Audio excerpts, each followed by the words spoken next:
السلام عليكم ورحمة الله وبركاته. الحمد لله رب العالمين، والصلاة والسلام على سيد الأنبياء والمرسلين وعلى آله وصحبه أجمعين ومن تبعهم بإحسان إلى يوم الدين. أما بعد، فأعوذ بالله من الشيطان الرجيم. بسم الله الرحمن الرحيم. يا أيها الذين آمنوا اتقوا الله وقولوا قولا سديدا يصلح لكم أعمالكم ويغفر لكم ذنوبكم ومن يطع الله ورسوله فقد فاز فوزا عظيما. وقال تعالى: شهر رمضان الذي أنزل فيه القرآن هدى للناس وبينات من الهدى والفرقان فمن شهد منكم الشهر فليصم. وقال رسول الله صلى الله عليه وسلم: خيركم من تعلم القرآن وعلمه.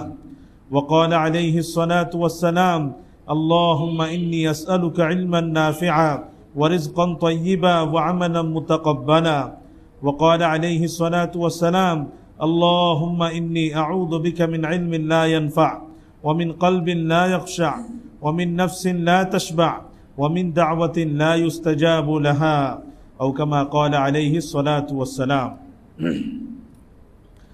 আলহামদুলিল্লাহ, আল্লাহ তাআলার শুকর, আল্লাহ তাআলার মেহেরবানি যে আল্লাহ তাআলা আমাদেরকে মাগরিবের নামাজ আদায় করার পরে একটি দ্বীনি মজলিসে কোরআনুল কারীমের মজলিসে কোরআন থেকে কিছু মুযাকারা করার জন্য একসাথে বসার তৌফিক দান করেছেন। আলহামদুলিল্লাহ। এমন যে কোনো মজলিস যেখানে কোরআনের তেলাওয়াত হয়, যেখানে কোরআনের মুযাকারা হয়, এই জাতীয় মজলিসে বসতে পারা বহুত বড় সাআদাত, বহুত বড় সৌভাগ্যের বিষয়, বহুত বড় ফজিলত এবং বহুত বড় মর্যাদার বিষয়। সহিহ মুসলিমের হাদিস 2699 নম্বর হাদিস, রাসূল করিম সাল্লাল্লাহু আলাইহি ওয়াসাল্লাম ইরশাদ করেন: মাজতামা কওমুন ফি বাইতিন মিন বুয়ুতিল্লাহ ইয়াতলুনা কিতাবাল্লাহি ওয়া ইয়াতাদারাসুনাহু বাইনাহুম ইল্লা নাযালাত আলাইহিমুস সাকিনাহ ওয়া গাশিয়াতহুমুর রাহমাহ ওয়া হাফফাতহুমুল মালায়েকা ওয়া যাকারাহুমুল্লাহু ফি মান ইনদাহ। আল্লাহ রাসূল বলেন, যখন কিছু মানুষ আল্লাহর ঘরসমূহের মধ্যে থেকে কোনো এক ঘরে একত্রিত হয়, যখন কিছু মানুষ আল্লাহর ঘরসমূহের মধ্যে থেকে কোনো এক ঘরে একত্রিত হয়, একত্রিত হয়ে আল্লাহর কিতাব তেলাওয়াত করে এবং আল্লাহর কিতাব থেকে মুযাকারা করে। আল্লাহর কিতাব এটা কোন কিতাব? কোরআনুল কারীম। যখন তারা কোরআন থেকে তেলাওয়াত করে এবং কোরআন থেকে মুযাকারা করে, তখন সেই মজলিসে যারা উপবিষ্ট থাকে, ইল্লা নাযালাত আলাইহিমুস সাকিনাহ, তাদের উপর আসমান থেকে সাকিনা বর্ষিত হয়। ওয়া গাশিয়াতহুমুর রাহমাহ, আল্লাহ তাআলার রহমত এবং দয়া তাদেরকে আচ্ছন্ন করে ফেলে। ওয়া হাফফাতহুমুল মালায়েকা, ফেরেশতারাও তাদেরকে বেষ্টন করে বসে যায়। ওয়া যাকারাহুমুল্লাহু ফি মান ইনদাহ, আর সবচেয়ে বড় প্রাপ্তি হলো আল্লাহ তাআলা তার নিকটবর্তী যে সকল ফেরেশতারা থাকেন তাদের সঙ্গে তাদের প্রশংসা করতে থাকে, তাদের সুনাম করতে থাকেন যে দেখো আমার বান্দারা আমার কালাম নিয়ে বসেছে, আমার কোরআন নিয়ে বসেছে, কোরআন থেকে তেলাওয়াত করছে, মুযাকারা করছে। স্বয়ং আল্লাহ তাআলা প্রশংসা করতে থাকেন ফেরেশতাদের সঙ্গে। তা আমাদের জন্য দুনিয়াতে এর থেকে বড় সৌভাগ্য আর কি হতে পারে যে আল্লাহ আমাদের কথা আলোচনা করছেন, আমার কথা আলোচনা করছেন। এর থেকে দুনিয়াতে বড় প্রাপ্তি আর সৌভাগ্য কিছু হতে পারে না। এজন্য আল্লাহ তাআলা আমাদেরকে কোরআনের মজলিসে বসার তৌফিক দিয়েছেন। দিল থেকে আমরা শুকর আদায় করি, আলহামদুলিল্লাহ। আল্লাহুম্মা মা আমসা বি মিন নি'মাহ আও বি আহাদিন মিন খালকিক ফামিনকা ওয়াহদাক লা শারীকা লাক ফালাকাল হামদ ওয়া লাকাশ শুকর। আল্লাহ তাআলা সমগ্র মানব জাতির হেদায়েতের জন্য, সমগ্র মানব জাতিকে সঠিক পথ দেখানোর জন্য কোরআনুল কারীমকে অবতীর্ণ করেছে। বহুত আয়াতে আল্লাহ তাআলা এই কথা বলেছে। কোরআনুল কারীমে একটি সূরা আল্লাহ তাআলা নাজিল করেছেন, সূরাতুল জিন।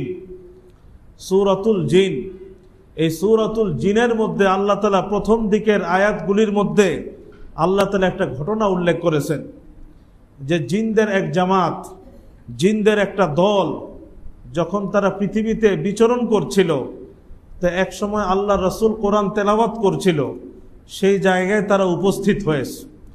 উপস্থিত হওয়ার পরে আল্লাহ রাসূলের জবানে যখন কোরআন তারা শুনেছে, তখন তাদের কি প্রতিক্রিয়া হয়েছিল, তাদের মধ্যে কি প্রতিক্রিয়া হয়েছিল সেটা আল্লাহ তাআলা কোরআনুল কারীমে উল্লেখ করে দিয়েছে। আল্লাহ ইরশাদ করছেন, কুল উহিয়া ইলাইয়া আন্নাহু ইসতামাআ নাফারুম মিনাল জিন ফাকালু ইন্না সামি'না কুরআনান আজাবা ইয়াহদি ইলা রুশদি ফাআমান্না বিহি ওয়া লান নুশরিকা বিরাব্বিনা আহাদা। আল্লাহ বলছেন, হে নবী আপনি বলে দিন, আমার কাছে ওহী এসেছে, আমার কাছে ওহী এসেছে, জিনদের একটি দল আমার জবানে কোরআনুল কারীম শ্রবণ করেছে, আমার জবানে কোরআনুল কারীম শ্রবণ করেছে। ফাকালু ইন্না সামি'না কুরআনান আজাবা, শ্রবণ করে তারা বলেছে নিশ্চয়ই আমরা শুনতে পেলাম এক আশ্চর্য কোরআন, শুনতে পেলাম আমরা এক আশ্চর্য কোরআন।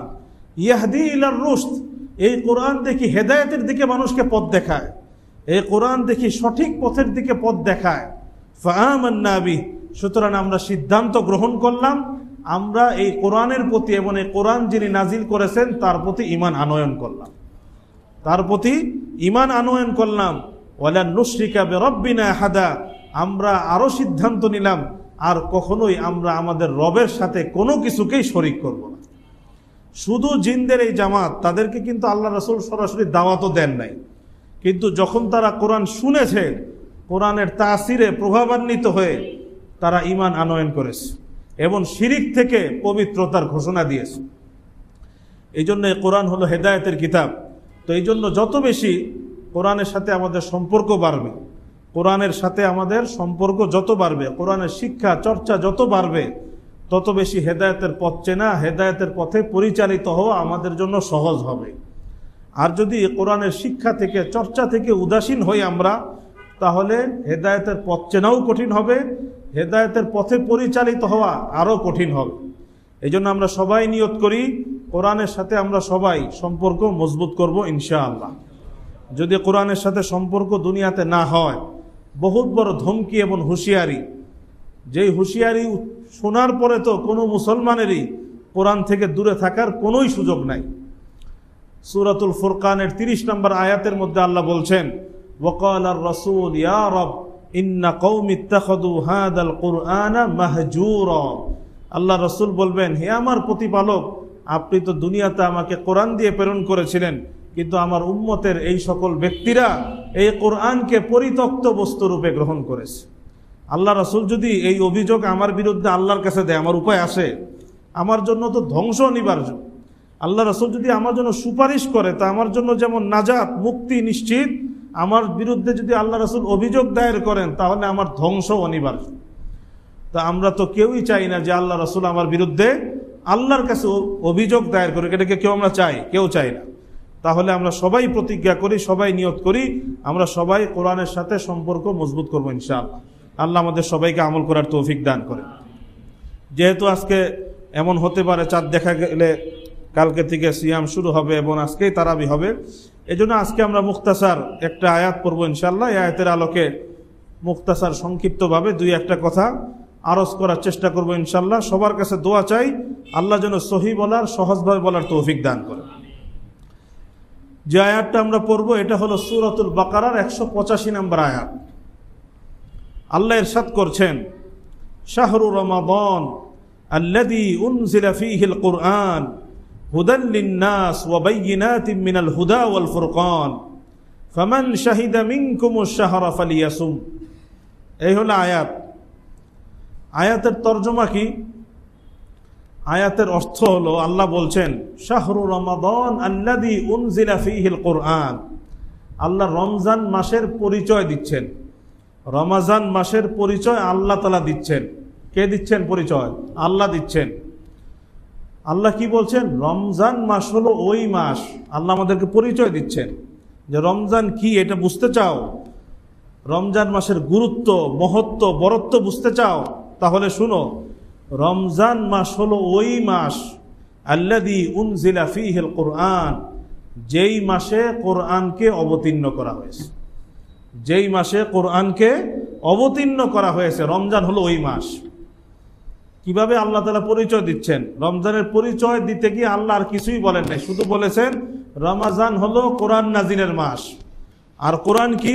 হুদাল লিন-নাস ওয়া বাইয়িনাতিন মিনাল হুদা ওয়াল ফুরকান। আর কোরআন হলো সমগ্র মানব জাতির জন্য হেদায়েত, সমগ্র মানব জাতির জন্য পথ প্রদর্শক। সমগ্র মানব জাতির জন্য হেদায়েত, সমগ্র মানব জাতির জন্য পথ প্রদর্শক। এবং এই কোরআন হলো হেদায়েতের দলিল, হেদায়েতের প্রমাণ। এবং ওয়াল ফুরকান, এই কোরআন হলো পার্থক্যকারী, পার্থক্য করে দেয়। ঈমান কুফরের মধ্যে পার্থক্য করে দেয়, তাওহীদ শিরকের মাঝে পার্থক্য করে দেয়, হক এবং বাতিলের মাঝে পার্থক্য করে দেয়, সত্য মিথ্যার মাঝে পার্থক্য করে দেয় এই কোরআন।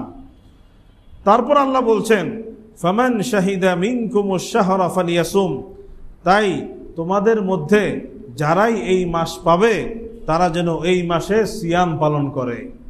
তাই তোমাদের মধ্যে যারাই এই মাস পাবে তারা যেন এই মাসে সিয়াম পালন করে।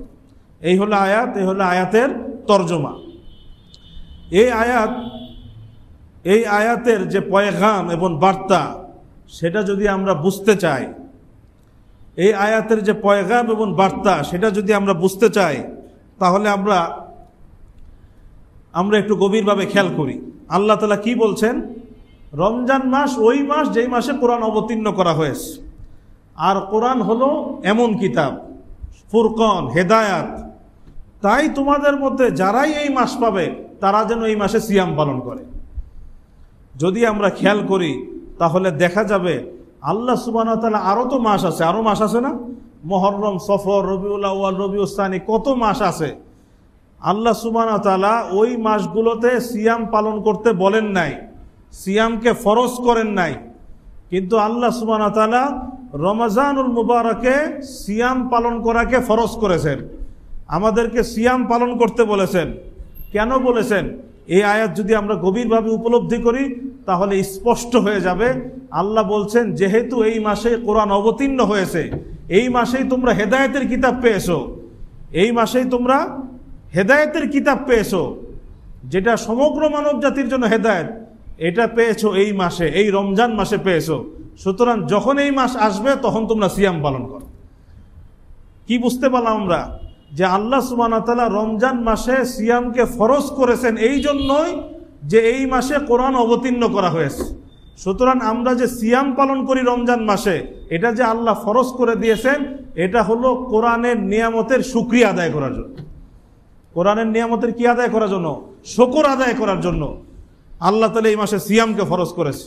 যে এই মাসে কোরআনের নিয়ামত পেয়েছো, যেটা তোমার জীবনকে পরিবর্তন করে দিবে, যেটা তোমার জীবনকে গোমরাহি থেকে হেদায়েতের দিকে নিয়ে আসবে, মিথ্যা থেকে সত্যের দিকে নিয়ে আসবে, সেই কোরআন এই রমজান মাসে পেয়েছো।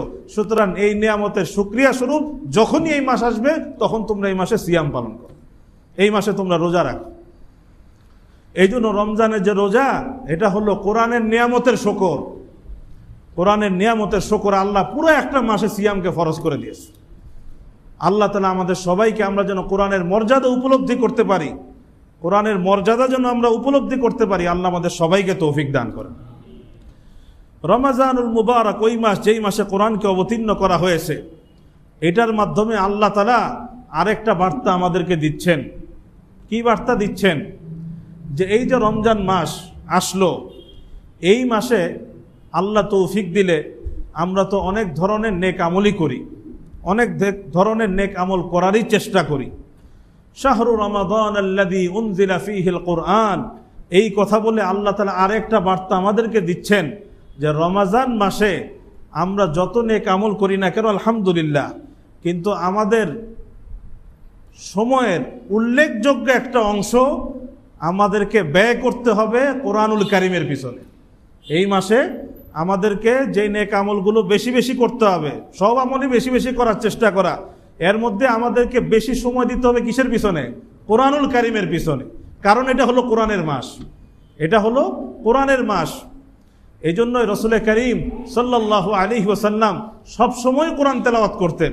কোরআনের সঙ্গে আল্লাহ রাসূলের সম্পর্ক সবসময় ছিল। কিন্তু যখন রমজান মাস আসতো তখন কোরআনের সাথে আল্লাহ রাসূলের সম্পর্কের মধ্যে একটা ভিন্ন নতুন মাত্রা যোগ হতো।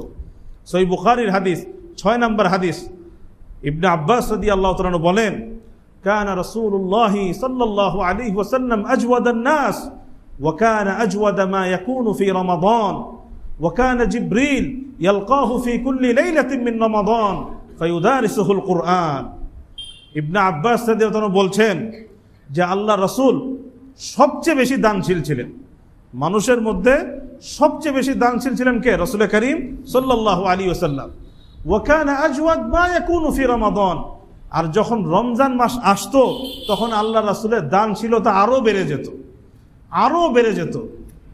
অন্য সময় আল্লাহ রাসূল দান করতেন। এখান থেকে কিন্তু অনেকে ভুল বুঝে এই হাদিসের, যে অন্য সময় আল্লাহ রাসূল মনে দান করতেন না, রমজান মাসে আসলে দান শুরু করতেন। এজন্য অনেকে অনেক মাসে দান করবে না, রমজান আসুক তখন দান করব, এটা তো এই হাদিসে বলে নাই। বলেছে আল্লাহ রাসূল সবসময় দানশীল ছিলেন এবং সবচেয়ে বেশি দানশীল ছিলেন, আর এই দানশীলতা যখন রমজান আসতো তখন বেড়ে যেত। অন্য মাসে করতেন না এই কথা বলে নাই, রমজান মাসে অন্য মাসে যা করতেন তার থেকে আরো বেড়ে যেত। অনেকে আছে শাবান মাসেও দেখা গেছে দান করার একটা ক্ষেত্র তার সামনে আসে, তারপরে দেখা যায় দান করছে না, যে তুমি রমজান মাসে আমার সঙ্গে দেখা করো। রমজান মাসে বেচারা এখন বিপদে আছে আর বলছে রমজান মাসে দেখা করো, কারণ সে তো ওই যে রমজানের সওয়াব কামাই করবে। এগুলো আমাদের কিছু ভুল বুঝাবুঝি, যেগুলো আমরা অনেক সময় ভুল বুঝি। আল্লাহ আমাদের সবাইকে সহি বুঝ দান করেন। তারপরে কি বলেছেন? ওয়াকানা জিবরিল ইয়ালকাহু ফি কুল্লি লাইলাতিন মিন রমাদান ফায়ুদারিসুল কুরআন, রমজানের প্রত্যেক রাত্রিতে জিবরিল আল্লাহ রাসূলের সঙ্গে সাক্ষাৎ করতেন। জিবরিল আমিন আল্লাহ রাসূলের সঙ্গে কি করতেন? সাক্ষাৎ করতেন। ফায়ুদারিসুল কুরআন, তারপরে আল্লাহ রাসূল জিবরিল আমিনকে কোরআন পড়ে শোনাইতেন, জিবরিল আমিন আল্লাহ রাসূলকে কোরআন পড়ে শোনাইতেন। প্রত্যেক রাত্রিতে আল্লাহ রাসূল জিবরিল আমিনকে কোরআন পড়ে শোনাতেন, জিবরিল আমিন আল্লাহ রাসূলকে কোরআন পড়ে শোনাতেন।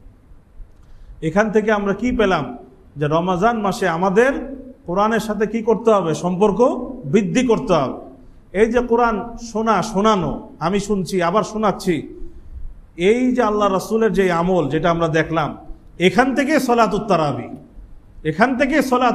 এই যে সলাতুত তারাবিতে পুরা কোরআনুল কারীম হাফেজ সাহেবরা পড়ছে এবং আমরা শুনছি, এই যে শোনা এবং শোনানোর যে আমল, এটার মূল উৎস হলো এই হাদিস। এই আমল মূল উৎস হলো এই হাদিস। এই যে আল্লাহ রাসূল জিবরিল আমিনকে শোনাইতো, জিবরিল আমিন আল্লাহ রাসূলকে শোনাতো। এই কোরআন শোনা এবং শোনানোর এই তরতিবের জন্যই আল্লাহ সুবহানাহু ওয়া তাআলা সালাতুত তারাবির এই নিজামকে আল্লাহ তাআলা দিয়ে দিয়েছে আমাদের জন্য। এবং রাসূল করিম সাল্লাল্লাহু আলাইহি ওয়াসাল্লাম ইরশাদ করেন, মুসনাদে আহমদ, সুনানে কুবরা, শুআবুল ঈমান, বাইহাকির হাদিস, আল্লাহ রাসূল বলেন, আসিয়াম ওয়াল কুরআন ইয়াশফাআনিল আবদ ফাকাল আই রাব্বি ইন্নী মানা'তুহু আত-তুআমা বিন-নাহার ফাশফি'নি ফীহি ওয়া ইয়াকুলুল কুরআন আই রাব্বি ইন্নী মানা'তু আন-নাওমা বিল-লাইল ফাশফি'নি ফীহি ফায়ুশাফফাআন। আল্লাহ রাসূল বলেন, কিয়ামতের দিন সিয়াম, রোজা এবং কোরআন উভয়টাই বান্দার জন্য আল্লাহর কাছে সুপারিশ করবে। সিয়াম যখন সুপারিশ করবে তখন বলবে, হে আমার প্রতিপালক, দিনের বেলায় তাকে আমি পানাহার থেকে বিরত রেখেছিলাম, আমার কারণে সে দিনের বেলায় ক্ষুধা এবং পিপাসার যন্ত্রণা ভোগ করেছে কিন্তু পানাহার করে নাই, এ আল্লাহ আপনি তার বিষয়ে আমার সুপারিশকে কবুল করেন।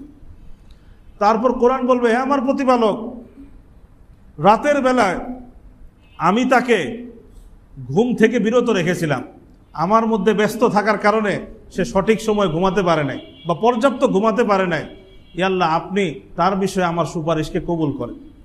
তো যখন কোরআন এবং সিয়াম সুপারিশ করবে, আল্লাহ রাসূল বলেন ফায়ুশাফফাআন, আল্লাহ রোজা এবং কোরআন উভয়ের সুপারিশকে কবুল করেন। এজন্য দিনের বেলায় সিয়াম, রাতের বেলা কিয়াম, দিনের বেলা সিয়াম, রাতের বেলা কিয়াম। যদি আজকে থেকে তারাবি হয়, আমরা তারাবির নামাজ গুরুত্বের সঙ্গে পড়ব, গুরুত্বের সঙ্গে আমরা হাফেজদের জবানে কোরআনুল কারীম শুনব, এবং যত বেশি সম্ভব রমজান মাসে দিনে রাতে যত বেশি সম্ভব আমরা সবাই বেশি বেশি কোরআন তেলাওয়াত করার চেষ্টা করব, বেশি বেশি কোরআন তেলাওয়াত করার চেষ্টা করব। তেলাওয়াত করতে হলে তো তেলাওয়াত শিখতে হবে, তেলাওয়াত শিখতে হবে। যারা এখনো তেলাওয়াত শিখি নাই, যাদের তেলাওয়াত এখনো শুদ্ধ না, আমরা কি করব? তেলাওয়াত আর দেরি করব না, আর বিলম্ব করব না। এই কোরআনের মাসেই আমরা তেলাওয়াত শুদ্ধ করার মেহনত শুরু করে দেব ইনশাআল্লাহ। তেলাওয়াত শিখতে গিয়ে কোনো লজ্জার কিছু নাই, কোনো লজ্জার কিছু নাই। আল্লাহ রাসূলের বহুত বড় সাহাবী আব্দুর রহমান ইবনে আউফ, দুনিয়াতেই যাকে আল্লাহ রাসূল জান্নাতের সুসংবাদ দিয়েছে, আব্দুর রহমান ইবনে আউফ রাদিয়াল্লাহু তাআলা, উনি ছিলেন পিতার বয়সী, ওনার ছেলের বয়সী ছিল আব্দুল ইবনে আব্বাস রাদিয়াল্লাহু আন। সহিহ বুখারী 6830 নম্বর হাদিস। ইবনে আব্বাস বলেন, কুনতু উকরিউ রিজালাম মিনাল মুহাজিরিন মিনহুম আব্দুর রহমান ইবনে আউফ, আমি বেশ কিছু মুহাজির সাহাবীকে কোরআন পড়াতাম। তাদের মধ্যে একজন ছিল আব্দুর রহমান ইবনে আউফ। আব্দুর রহমান ইবনে আউফ পিতার বয়সী, আব্দুল্লাহ ইবনে আব্বাস ছেলের বয়সী। পিতার বয়সী হয়ে উনি ছেলের বয়সী ইবনে আব্বাসের কাছে কোরআন শিখতেন। তা আমাদের মর্যাদা খুব বেড়ে গেছে, আমাদের মর্যাদা অনেক বেড়ে গেছে। এই জন্য এখন শিখতে আমাদের লজ্জা হয়। এটা শয়তানের ধোঁকা, এটা শয়তানের প্রবঞ্চনা। এই জন্য এই ধোঁকার মধ্যে আমরা না পড়ি। আমাদের থেকেও সাহাবায়ে কেরাম অনেক বয়সে কোরআনুল কারীম শিখেছেন। এই জন্য লজ্জার কিছু নাই, শেখার ক্ষেত্রে লজ্জার কিছু নাই। যাদের আমাদের তেলাওয়াত শেখা হয় নাই, তেলাওয়াত শেখার নিয়ত করি। যারা তেলাওয়াত শিখেছি বেশি বেশি তেলাওয়াত করব। আর অবশ্যই তারাবির সালাতে আমরা পূর্ণ তারাবিতে অংশগ্রহণ করব এবং কোরআনুল কারীম খতম তারাবির মধ্যে আমরা শরীক থাকবো ইনশাআল্লাহ। দেখা যায় প্রথম কয়েক তারাবিতেই মাশাআল্লাহ মসজিদ পরিপূর্ণ, কিন্তু দেখা যায় 4-5 দিন যাওয়ার পরই মুসল্লি কমতে কমতে আবারও সেই কি প্রথম তলায় চলে আসে। এটা দুঃখজনক। এটা থেকে আমাদের বেঁচে থাকতে হবে। আল্লাহ আমাদের সবাইকে তৌফিক দান করেন। ওয়া আখিরু দাওয়ানা আলহামদুলিল্লাহি রাব্বিল আলামিন।